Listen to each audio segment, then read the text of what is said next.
Well, breaking news now coming in from Bengaluru near the Kadugodi area where a 5-year-old boy, Suhas Gowda, has died after falling into an open lift shaft in an under-construction site. The lift was being constructed in the building. The water had filled up the space and the boy was playing near the area when he fell inside that shaft. The building was an under-construction milk dairy in Bengaluru's Kadugodi area. An FIR has now been registered against 2 people, including the president of the milk dairy. Let me go across to Deepak now for more on this. Deepak, 2 tragedies within a very short span of time. There was, of course, the collapse of that under-construction building a few days ago. Now a child has died by falling into a lift shaft. Take us through the details.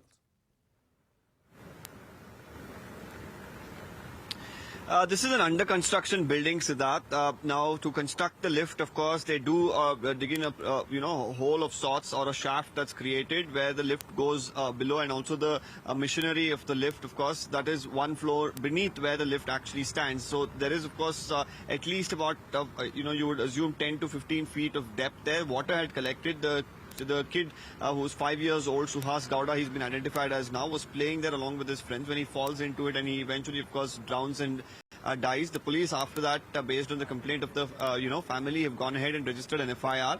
The construction was being carried out by a dairy farm. The president of this farm at this point in time has been booked because this area could have been covered and not left unattended. That's being cited as one of the reasons why the death has occurred. Right now, investigation will continue on all angles in this regard. And Deepak, this was apparently rainwater that had basically filled up the area of the lift shaft, and appropriate steps had not been taken to get rid of that rainwater. And this incident approximately took place at 9 in the morning when Suhas was playing with his friends. Now, an FIR has been filed, but will accountability be fixed?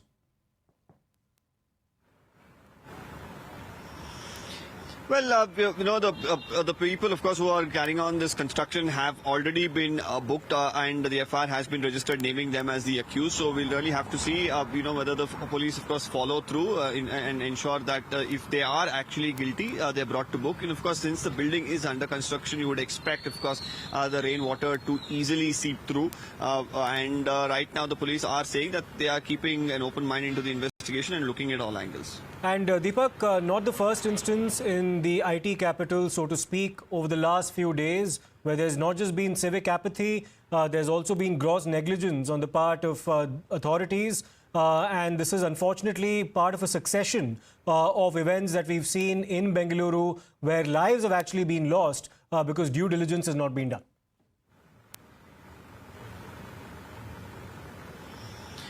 Well, when you talk about what happened in Babusa Palya, definitely, a lot of questions, come up about, how the BBMP allowed for this construction to happen beyond permissible limits. How did they construct 7 floors there? Whether the quality of material used was something that led to the collapse. We saw, of course, 8 people losing their lives there and several others, of course, being injured. We've also seen compensation that's being awarded right now from the state government and even from the Prime Minister, relief fund.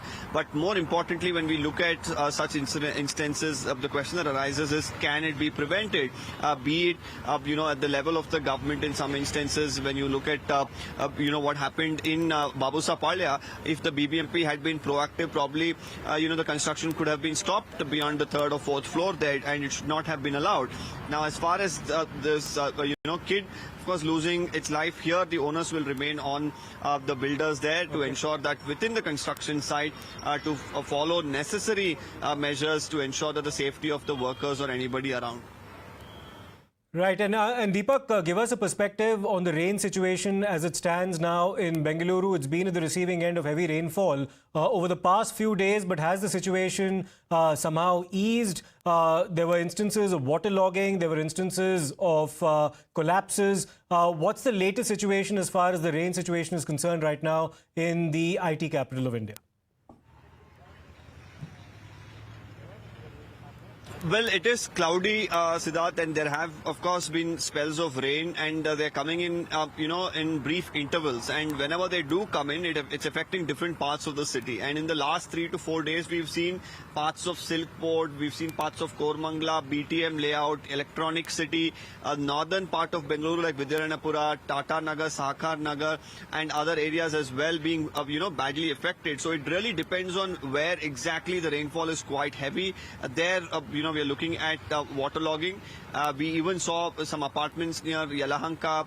We saw in Tata Nagar many, subarterial roads completely flooded. Yesterday, we had a situation where Electronic City, on the flyover, people were complaining of being stranded there for nearly 2 hours because Silkport was flooded, and the Electronic City flyover, of course, lands into or connects into the Silkport junction. So these are the kind of problems. On one hand, of course, it's the waterlogging, and because of the waterlogging, it's the horrible traffic on the streets. And to add to all of that, of course, it's the poor state of the roads at this point in time, completely filled with potholes. Many of the main roads, subarterial roads and arterial roads as well.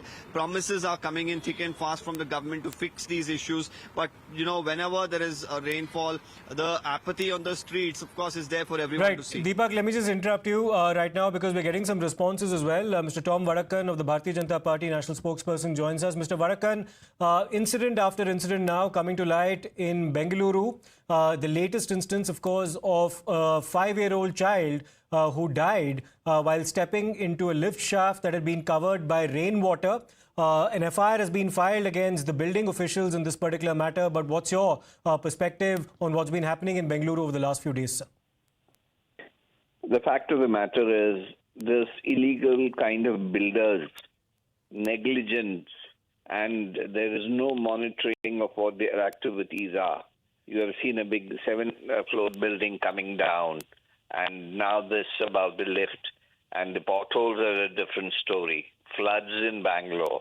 I mean, the fact of the matter, the Chief Minister and Mr. D.K. Shivkumar have time to go to Mysore to receive the Gandhi family, but they don't have time to examine what is happening right under their nose.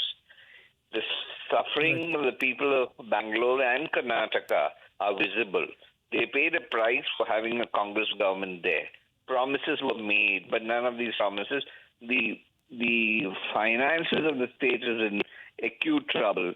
Okay. Funds allocated for the scheduled caste, scheduled tribe has been, been used for some other purposes.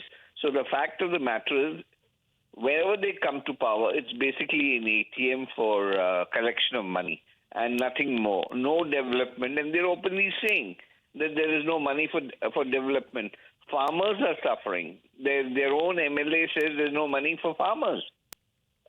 Sure. And this is the plight. I'm sorry to say, this is a Karnataka model which Congress is trying to showcase. Okay. It's unfortunate indeed. We'll wait and see as to how the administration responds as well. Mr. Vadakkan, thank you very much for your views on this. Now, there's